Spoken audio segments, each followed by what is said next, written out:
안녕하세요 여러분, 속 시원한 한국어의 박현선입니다.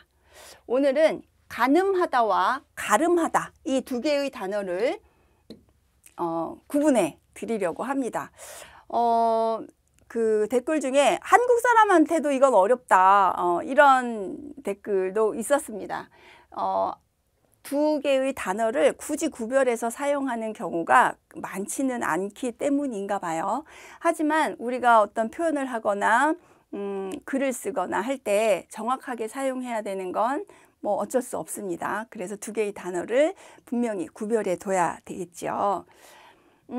가늠하다. 가늠하다라는 것은 짐작하다라는 의미로 기억을 하시면 좋을 것 같아요. 그래서 정확하진 않지만 내 생각에 이럴 것 같다라고 추측하거나 짐작하거나 그럴 때는 가늠이에요. 그런데 가름하다라는 말을 름을 쓰게 되면 구별하다, 나누다, 쪼개다. 그래서 가름이란 말을 어떨 때 많이 쓰냐면 판가름. 그래서 누가 이긴 사람이고 누가 진 사람인지 판정을 할 때 판가름 내다 이런 말 또 한국 사람들이 꽤 쓰거든요. 그러니까 가름이라는 것은 나누고 구별한다, 승패를 나누다 뭐 이럴 때. 그래서 가름은 나누다라는 의미를 가지고 있다는 것으로 일단 기억을 하시면 좋을 것 같아요. 그래서 가늠하다는 이렇게 사용을 하죠. 사람들이 얼마나 올지 가늠해 보았다. 이것은 생각해 보았다, 짐작해 보았다 라는 뜻이 됩니다. 반면에 가름하다는 것은 나누다, 구별하다 라는 뜻이에요. 그래서 흰색 돌과 검은색 돌을 가름했다. 이 말은 흰색 돌과 검은색 돌을 나누었다 라는 뜻이 됩니다. 그래서 가늠, 이거는 생각하다, 짐작하다, 추측하다. 가름, 이거는 나누다, 가름, 판가름 이렇게 일단 기억을 해두시면 좋겠습니다. 이제 하나하나 예문과 함께 봐야 되겠죠. 가늠하다, 헤아려 보다라는 뜻이에요. 목표나 기준에 맞고 안 맞는 점을 생각해 보는 거, 헤아려 보는 거, 추측해 보는 것. 그는 한눈을 감고 목표물의 위치를 가늠해 보았다. 그래서 어떤 조준을 할 때 한눈을 감고 정확하게 여기가 맞을까 이렇게 추측해 보고 생각해 보고 헤아려 보잖아요. 그럴 때 가늠하다라는 말을 쓰는 거예요. 또 옛날 사람들은 별을 보고 방향을 가늠했다, 추측했다, 짐작했다, 생각했다 라는 뜻으로 가늠하다 라는 말을 사용합니다. 가름하다를 이런 말에 쓰게 되면 완전히 틀린 문장이 됩니다. 잘못된 한국어를 사용한 결과가 되는 거죠. 또 가늠하다는 사람이 형편이나 상황을 어떻게 되어가는지 짐작하다 라는 뜻으로도 사용이 됩니다. 예를 들어서 그의 말이 진짜인지 거짓인지 가늠하기가 어렵다, 짐작하기가 어렵다 이런 뜻이에요. 또 건물의 높이를 가늠할 수 있겠어? 짐작할 수 있겠어? 추측할 수 있겠어? 이런 말이에요. 그럴 때 가늠이라는 말을 쓰지요. 그러나 이런 경우, 이런 문장에 가름을 쓰게 되면 완전히 틀린 문장이 돼버리는 거죠. 자, 이번에는 가름하다입니다. 쪼개거나 나누어서 따로따로 되게 하다. 그래서 사람을 직업과 능력에 따라 가름하여 차별하면 안 된다. 구별하고 나누면 안 된다. 이런 말이죠. 또 웃음은 즐거운 웃음과 비꼬는 웃음으로 가름할 수 있다. 나눌 수 있다. 이런 뜻이에요. 이런 표현을 쓰면서 가늠이라는 단어를 사용하게 되면 이상한 표현이 되는 거예요. 또 가름하다는 것은 승부, 누가 이기고 지는지, 등수, 또 옳고 그름 이런 것을 구분, 판별할 때 가름하다라는 단어를 사용합니다. 선수들의 투지가 승패를 가름한다, 승패를 판별한다, 승패를 구분한다 이런 말이 되죠. 또 한 사람의 말만 듣고는 누구의 잘잘못을 가름하기가, 판단하기가 어렵다 이렇게 표현할 수 있는 거예요. 이런 문장을 쓰면서 가늠이라는 짐작하다라는 뜻의 단어를 쓰게 되면 정말 이상한 문장이 되는 거죠.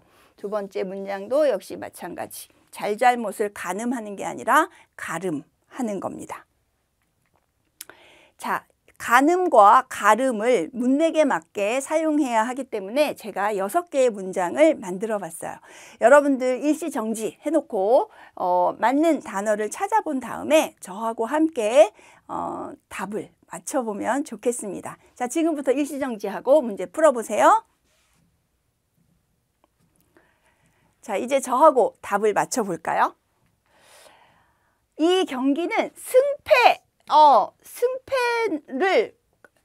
승패는 가늠할 수도 있고 가름할 수도 있어요. 그러니까 뒤에 문장을 봐야 되겠죠.